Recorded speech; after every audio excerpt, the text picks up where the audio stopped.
worth mentioning, of course, you talked more about it, you gave the whole kind of unilateral strength position of United States all over the global situation, but still you talked about the Arctic also. And I wonder, what's in this for us? What's in this for Sweden? Why do you think does Sweden interact in the Scandinavian bloc?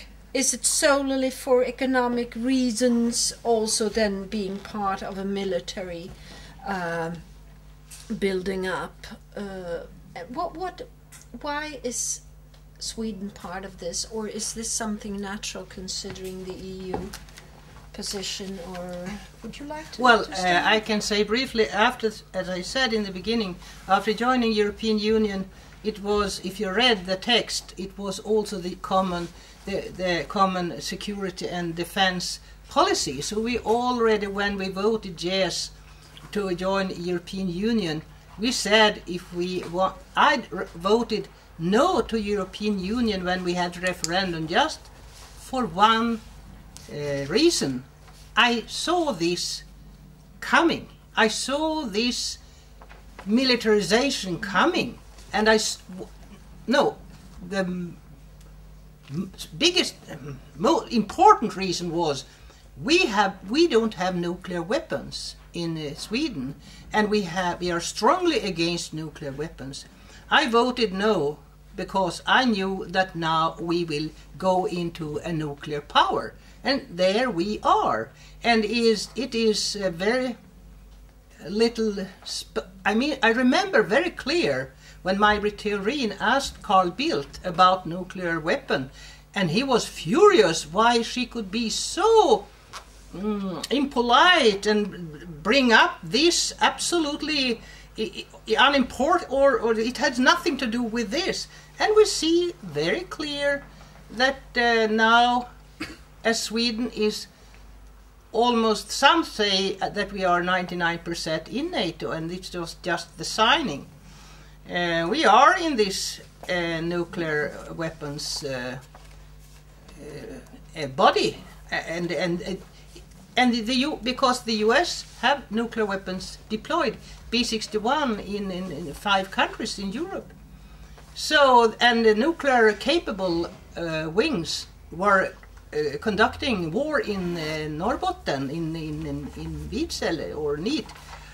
Because I know that Swedish JAS Gripen, they can't, you have to have a certain equipment and military or an attack plane to use nuclear weapons, and F-16 and F-15 Eagle were training up in the north. So I'm really wondering why we allow these things happen and be so silent.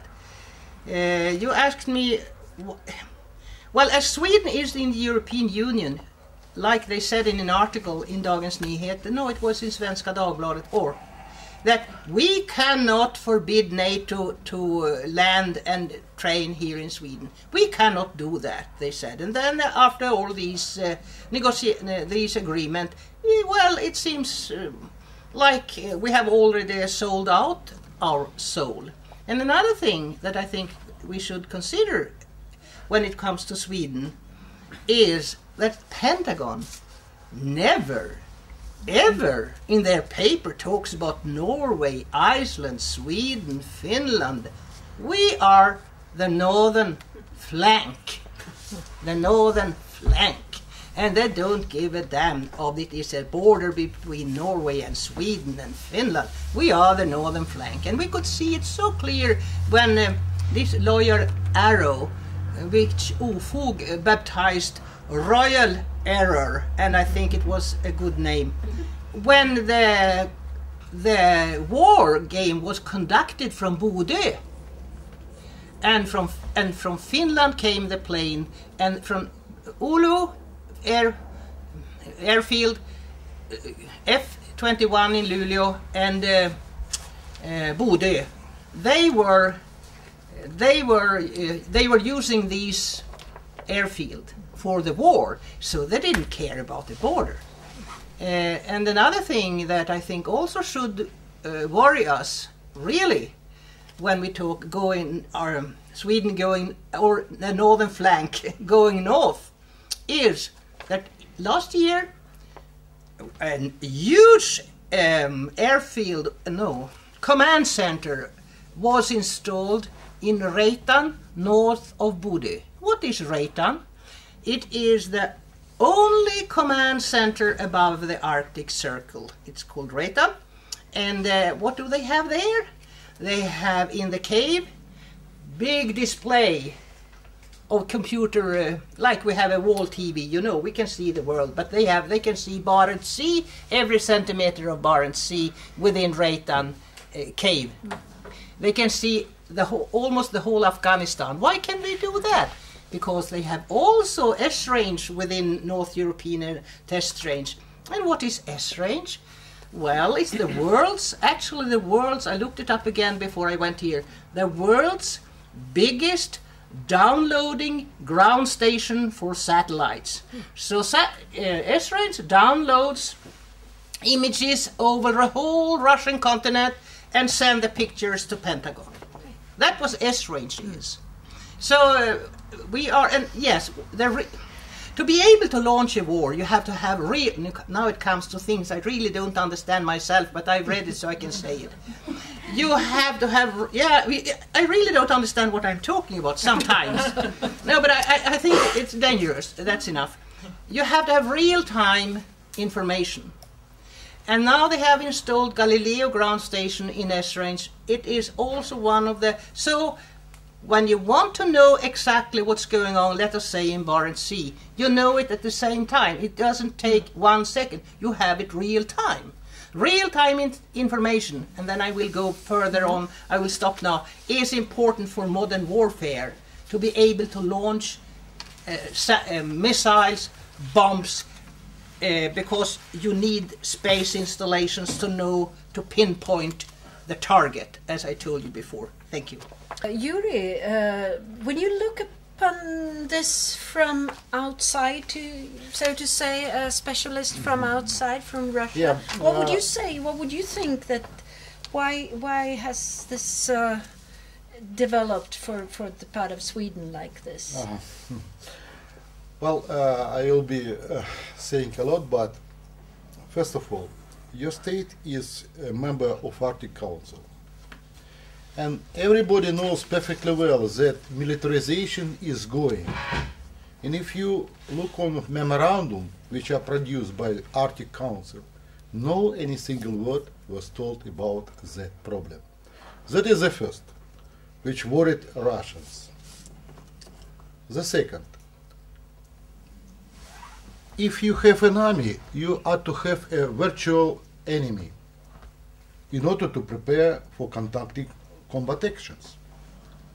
So if your state is not alliance state and it is neutral for the war, why your state give possibility to prepare for the next generation of combat actions, give your territory, air for the military bloc, armies, groups are to be prepared.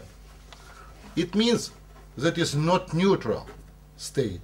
It means that it is also involved in that process, willy-nilly, if polite say to say. And now also I am worried about other awful thing which was so unexpected for me. Because I was thinking, okay, Saab produce beautiful cars. I have my own car, Saab. Okay, Volvo is the best. Also, there are very good cars. But when I read in that article produced by Agneta, Scandinavian input in militarization, I start rather said it will be better to buy a Toyota. Because unbelievable information coming even for me like a military expert. What is income of that militarization Saab company? Oy, oy, oy, oy, oy, oy. And I ask Agneta, would you give me that? No way, because do not she doesn't know where the magazine is disappeared. So we're fighting for that magazine with Agneta. She promised me to give a copy of that. I will do that. You are to read that. That is even for me, like a military specialist, is unknown territory. And I think that people who not involved in peace activity, they didn't know about that. Everything is done under the carpet. So that is three things which worried Russians, experts, me, like a veteran of war, that preparation is going on, and in that process your state are involved. And believe me, if you will be a neutral country or whatever, rather far you will be located for the future conflict, nobody will be saved in that third generation of war. Nobody, if it will be living in Canada, Panama, or East Switzerland. That is my concern. In relation to what Yury was just saying about being neutral, probably the citizens, who live in the lands that are being used for these things, they probably generally feel kind of neutral. They're, maybe the income from the Saab or Volvo or whatever is a factor in their life. But one of the things that citizens groups have done in the U.S., because we have the same issue with that corridor, the Stratcom, there's all of North America. They want to fly planes over, my house for one, and lots of other people's houses, but they choose areas that are sparsely populated, which is what's happening up in the north too. So there's fewer people to complain. But one of the things that's happening in the U.S. now is citizen groups are getting together and saying, whose airspace is this? You can't just fly anywhere you want. This is not, the government's airspace. This is, who does it belong to? So they're raising that question, and I think that's one thing that citizens groups can do, is file either legally or whatever for restrictions in certain areas. I don't know how NEAT has accomplished this. Did they purchase the air and the land, or how did? Yeah, so that might be one avenue to explore. That was just something that came to mind. It was decided in full democratic way in the 15th of December 2004, and it was just okayed because it was above all to solve the unemployment. It was for that. So few understood what it was about. And that's always the argument in the U.S. No, but that's what I mean is so important. For jobs. Why didn't I get fooled in a way for that? We who have seen the imperialistic way of dealing with the world, unilateralistic or whatever you say, we see that wherever there are oil and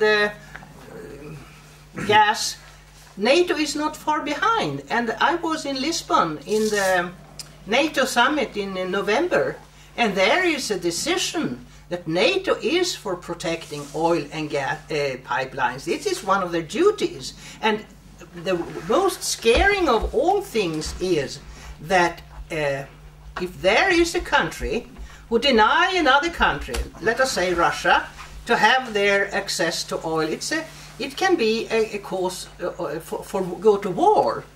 So they have it in their doctrine. And another scaring thing for me is that now, and we haven't touched that, I think Yury's touched that a little bit, it's that Europe now is responsible, or has, the US can't do everything, so national missile defense, who is an offense encircling, strangling of Russia and China, it's a first strike weapon. We are in a very dangerous situation. So I think if we only stick to Norrbotten and don't see the whole picture, we go wrong. So that's why I'm always carrying with me this map and this globe to show the radar installed which are necessary for war fighting today. You can't launch a war without radars today, as it is a space war. May I just point out one other reality for you know, a citizen of the U.S. What you're talking about the military, and they have a strategy. It's probably part of NATO, wherever they want to go. A successful strategy to convince citizens that this is okay is to talk about jobs, whether it's in North America or wherever. They just know that people need jobs, and they need money and resources, and so they promise all these things, and that's the way to get citizen buy-in for whatever they want to do, wherever it is. Yeah, it's true. And it's, you know, it's basically a flat-out lie. There's no, you know, huge economic benefit for the local people, but they make it sound like it is. So that's one thing. And also I wanted to point out, because I think that people here don't know this, that the economy in the United States is plummeting, and it's bad. And people in the U.S., that, you know, it's an even more effective strategy now to militarize more area within the United States, because people are hungry and they're hurting and they live in tents, not home. I mean, people don't realize in Europe what's happening in the U.S. unless you go there and see it for yourself. There is no longer a functioning democracy in the United States. And that might be hard to believe, but it will soon become more and more evident. And I'm living with it, and I live with the fallout from it. I work with children and youth and families, and in a very poor region. People are hurting in the U.S. And the military and the nuclear industry are growing. So the corporate elite that control the country don't mind that everyone else is being kept down. It's becoming a two-tiered society. The very rich, which is about 10, maybe 5% max, and the rest of the U.S. citizens. So that is true, what you have told. But you see, in your last national strategy, it was stressed, I read it about, the growing importance of Arctic region for United States economic interest, comma, and military one, full stop. That is, gives some way of thinking, military one. You see, it's officially written.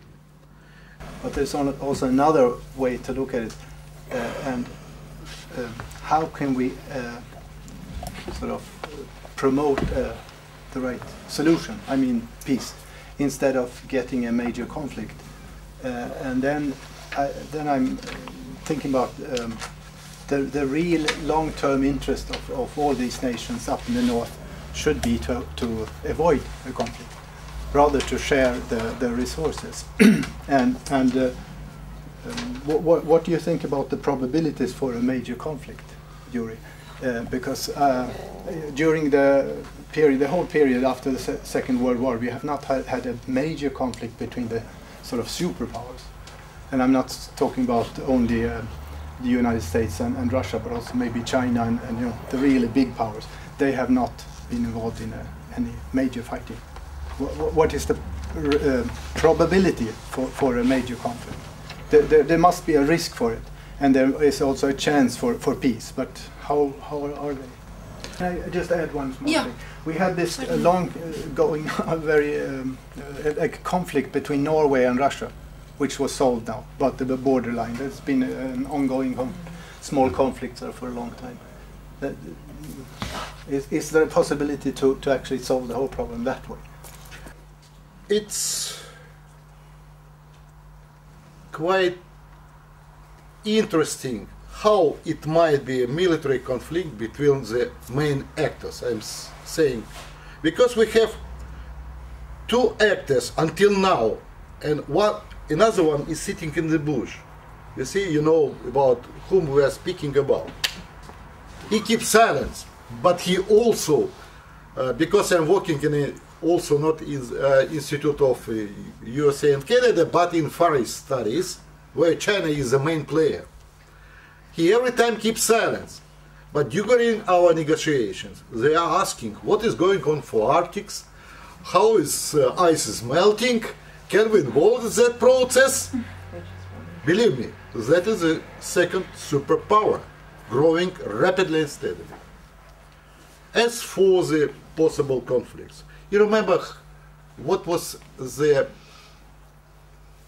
starting point of conflict, military conflict in Falkland Islands? For nothing. For nothing. It shows that if military machine on both sides are ready to find the episode which will be lead to military conflict, it's quite easy. What is going on, for example, you remember UN resolution related with the peacekeeping operation in Serbia. It was stressed that the integrity of the territory, and for that regards we are giving the banner, blue banner for NATO. They will solve that problem with Kosovo, etc., etc., etc. What is the result? Kosovo is independent state nowadays. It's recognized by 64 states already. So, to create scenario, preparation, it's quite easy. Mass media start, like it's already gone, I see how scenarios are prepared. First of all is effect of BBC. When that starts complaining about humanitarian catastrophe is going on, etc., etc., etc., where to solve the people? By what tools? The only one tools we have, forgotten about negotiation, etc., economic support, etc. We have military power. Where to establish peacekeeping operation? That is a very interesting influence. So, to protect somebody, to guard somebody for the benefit all over the world. But in reality, that is, we are working for our interests. Under the umbrella of UN resolution, whatever, whatever. Like it goes in on Balkans very often, in another UN mission where national interests are the first. All in other to be forgotten about that. So, we have crowds of problems in the Arctic region, not military one, but all not negotiation process, which will be there due to the fishing, due to whatever you can imagine, will lead for the use of military power. And it was already with bright figures, it was shown how military alliance of NATO are prepared for that. Study, it means 5 minutes to be ready. Ready, stand by. Russia's also increased military power there. It means there are two parties until now, and they are preparing for what? For war. And to find the reason for what is necessary fighting, it will be quite easier. Even for one man who was died, Eskimos or whatever. Such is life, you see, effect of BBC. When create a scenario, afterwards explain for the whole society, we are needed to protect somebody, we are to increase our power there, and everything is ready for starting military conflict. Yeah. I have a question for you. It doesn't have to do with Arctic, but about why the military thinking and the political thinking, in this case, of Russia.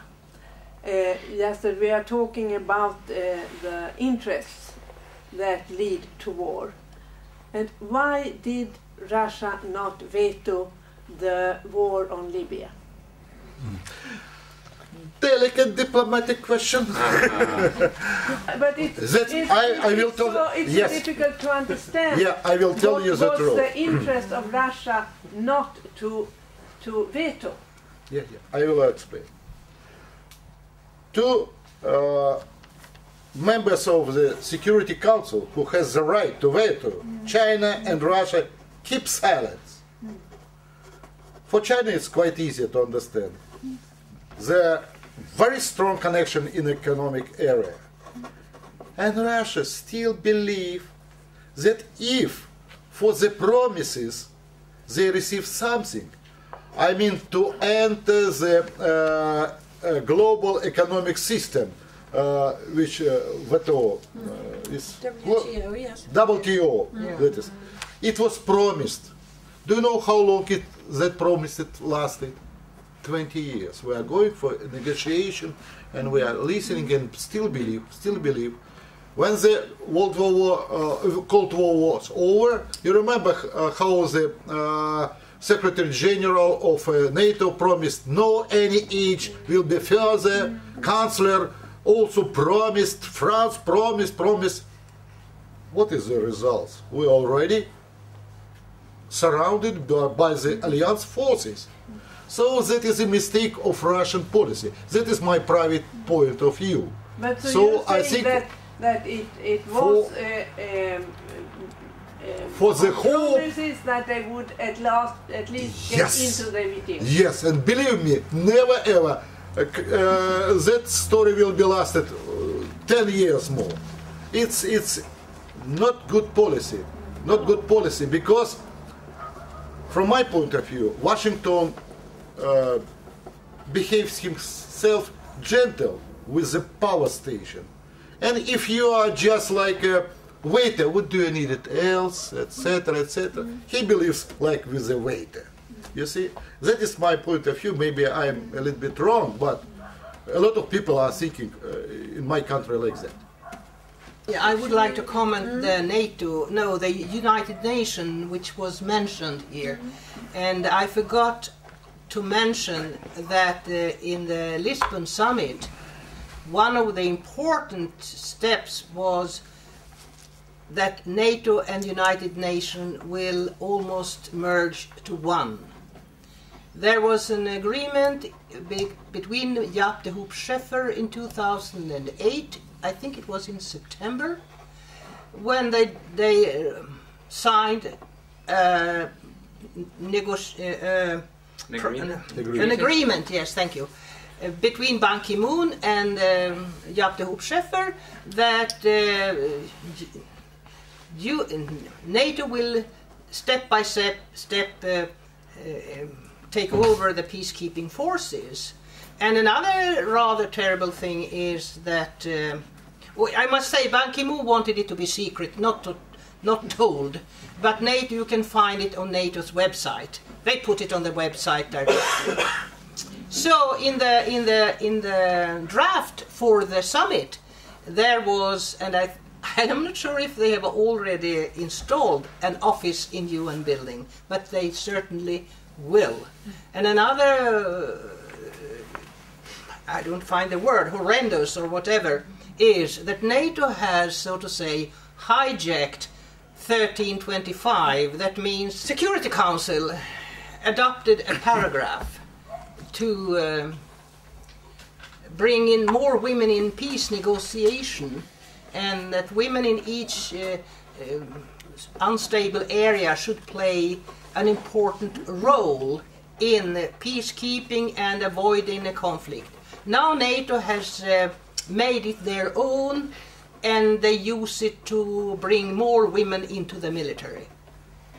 And I was very sad to see that Margot Wallström, who is in the United Nations, what is it, commission about this, she found it very good, or she didn't complain about it.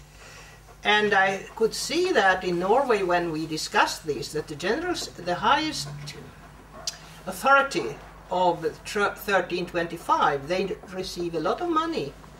So they have general secretary and everything in place. She didn't even know about it. I went up to her when she had presented 1325 and I say, well, I would like you to comment on the fact that NATO almost has totally hijacked and made it for their own benefit. She hadn't heard about it. So when we talk about what to do, I think that we in the first place should learn North European Airspace Test Range and the interoperability, but then we should know what are they actually doing to be able to rule the world like they are, if they take over United Nations, what does it mean? And I know that Russians were very angry and complained, and not only the Russian authorities, but all men. But the newspaper didn't tell you. I can see that some of you don't even know about it. Yeah, that's where we are, and I think that the peace movement and all that who understand where we are should highlight this. That's what I wanted to say. I wanted to return a little bit to the Arctic, because I think the question was what is the likelihood of a peaceful settlement, because I mean the problem is there is a lot of resources, the borders are not settled, and in some way Russia, Norway, Denmark, Canada and the United States are going to share it. You know, what is the likelihood that they will share it and find an agreement in a peaceful manner, rather than a nuclear war, because if we have a nuclear war, nobody will need the resources for some time. But you know, what is the likelihood of a peaceful settlement of the borders up there? And a second question that occurred when I think of this is, Sweden is part of the Arctic Council, but we don't. I mean, we don't have any territorial claims up there. What is our interest in the Arctic, really? That is not a competition between Russia and Norway. It is very great competition between two members of the NATO, Canada and United States, for the pass, because it's also for the strategic important.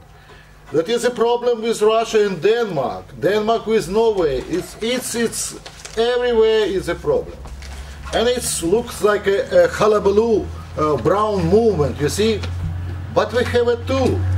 That is special department in United Nations organization. So there are two solutions. First of all, each party who are involved in that process, that is the sectors, divided zones, etc., etc., etc., are to send scientific proof to the department that the part area belongs to the that state. Scientific proof. They are not in a hurry up. They make decision until you put your huge documents. Within 2 years, they make a decision. But at least something is. So Russia is going for research project. All pre-Arctic stage are just working hard to prove that is our territory. But UN are to be solved that problem. Another interesting thing. You know, according to the marine law of 1982, at least 4 countries are agreed with the divided over that sectors, except one state. Because in that period he was thinking that they are the only one who can rule the world. And they until now they didn't join that marine law. I'm speaking about the United States. But they blame other countries. You are to give me that territory. Not being a member of that treaty. So, at least when the power was given to the from the Bush, the youngest, it was said that Senate are to be adopted that law and they to be in that team, other to work officially. Until now, it's not yet, but already 2 years have passed. So, if Americans will be there, it will be more civilized conversation, etc., etc. Otherwise, it gives a lot of thinking. Others they are feeling that they are still superpower who can audit for others. No way it will be solved. So only through the negotiation. That is the first idea. The second idea, speaking about the countries, just for me it's also rather interesting. Even Finland and Sweden doesn't have their own sector there, but they're in part of a military bloc. For what? What they are to be guard with the use of power? Why they are going for reconnaissance flight all over the Iceland, controlling the airspace, etc., etc. And later I understood that due to the globalization, that is not any pure national companies who provide oil, gas, whatever. They are international. So being of a part of international organization, who will be on that area, your state will receive a benefit. But benefit are to be guarded. So maybe for that reasons, I'm saying might be, because I'm not citizen of your state. I'm thinking about that. That might be due to that. That is a small input of your state to be protected. Global oil, gas companies for their interests. But that is not bad when we have a multinational organization who are working on a spot, because everybody involved in that process, they put a lot of money there. So if it will be military clashes or whatever conflicts, I will be a loser, like who will pay money. So for that reasons, pragmatics, economics say, come on, calm down. You have to go for negotiation, whatever. But sometimes you see some crazy people are doing the awful things. You see, not going for what was happened, you remember in Oslo. But if such men are in power, totally crazy, he can order something and the awful scenario will be started. That's my point of view. Well, I'm not sure we have really stressed what happened in London. Did I do that this year? No. When David Cameron invited all head of states to London to negotiate the bloc which Yury refers to. And later on the defense minister were collecting, I'm not sure, no, it was not in Iceland, I think it was in London. So gradually they build on this Nordic cooperation on foreign and security policy. It's sort of it was Thorvald Stoltenberg, the father of Jens Stoltenberg, you have seen a lot on TV. He formed this document and it's very interesting to see what we are supposed to cooperate on. And for me, as I am interested in how you guide bombs and how you spy on huge areas, the Nordic cooperation on surveillance of islands' airspace and monitoring a lot of things together that is very difficult to monitor from the US. So now we are their vassals. What was the Roman Empire? They had vassal and tributaries, wasn't they? So this is the paper-based, what they continue the discussion in London. And it will be surely manifested in silence. I've asked a lot of authorities in the Social Democratic Party, and they had never heard about it. This they have heard about it, but not the meeting in London. And the second meeting they invited Poland and Germany as well. So the northern flank is, so to say, formed more and more. And we can also see that the US, they doesn't leave this northern flank by themselves, as they were training bombing last summer at London training field outside Carlbäck. Because, and they asked me, what do you think they are doing there, Agneta? Is it real bombs? Of course it's not real bombs. I mean, but some bombs are real in the NEAT. They train live ammunition, as they say. But what they are doing is, as I perpetuate, it's the interoperability. It's not only with language, it's if it function, all the installations, so we know exactly what we can do here when they are these 2 weeks last summer. And Royal Air Force now, from the 1st of March to the 31st of December, they have been allowed by our government, by our Sten Tolgfors, to train almost the whole year if they want. And they are certainly using the signal installations and radar and whatever you need for warfare. So it will not be a surprise when they come in real time. So I think this should be understood, the mini NATO now unfolding in the north, or the northern bloc that Yury calls it. That's what I wanted to say. There's one thing I think we haven't mentioned OFOG. Yeah, so you're if right. you want to find out OFOG, just Google it and you'll find out wonderful things about what young people are doing all over Sweden to try to stop arms export and war activities and what have you. But because they I was there. You and I was there. We arrived here on the 25th, and on that very day they were going into NEAT to paint the base pink with a big color box. Roller. Yeah, and what they are doing, and I love them. I love OFOG. I was telling them about Fauske. It's years ago. What did they do?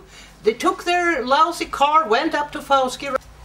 Strong expand radar, the strongest in the Varde radar here, secretly installed 3 miles outside Russian border. And here you have Thule Air Base, and that's one of the secret why Anders Fogh Rasmussen is General Secretary, because the US needs him as Denmark has the foreign policy of Greenland. So that is very important. And also these things. But I wanted to tell this. I showed this, the map, to OFOG, some young, one, Anna, Linnea, and Petter, and Anna Sunny. And they took their car, went up to Fauske, and said, "Good day, we want to see your planning for mass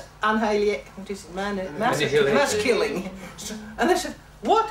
They knew exactly what this Fauske base is for, because Fauske was thanked. They got a diploma after the Iraq War, the reason because they were essential for guiding missiles to Iraq. And then they went up to Varde base.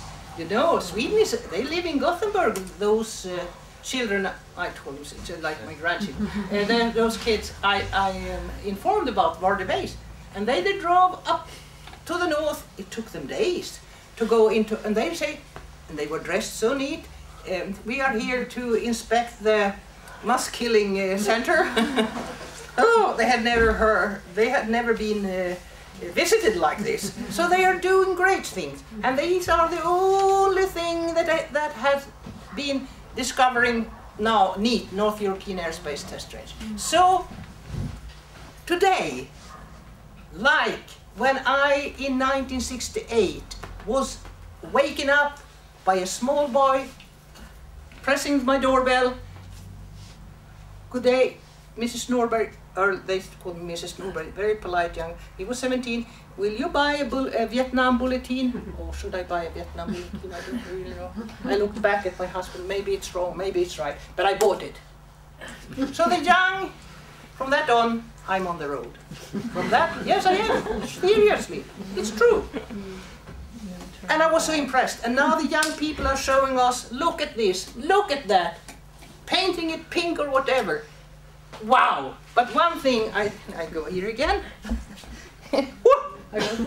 While she's walking around, there are a lot of fact sheets out on the table just outside the door here that OFOG has made about NEAT and about all sorts of different things. So pick that up. Be sure to get some. Now, I just want to show this.